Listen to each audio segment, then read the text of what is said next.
চাই না তোমার মিথ্যা হাসি, ঠোঁটের কোণে মাখা, বুকের মাঝে শুকনো আবেগ যত্ন করে রাখা। যাও, চলে যাও যেখানে আছে তোমার মন, অন্যজনেই থাকুক তোমার বুকে, আমি না হয় প্রয়োজন। একলা ঘরে আজও আমি থাকছি নিজের মতো, খুব আদরে রেখেছি পুষে প্রিয়জনের আঘাত শত।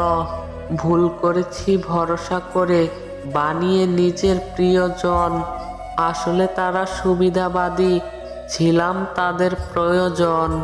ধৈর্য ধরে থাকছি আমি, আমারও আসবে একদিন, হিসাব করে মিটিয়ে দেব তাদের দেওয়া কষ্টের ঋণ।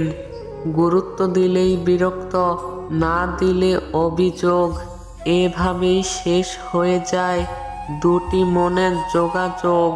অধিকারের জায়গাটা যেখানে শূন্য, সেখানে ভালোবাসা নেই, কষ্ট আছে পরিপূর্ণ।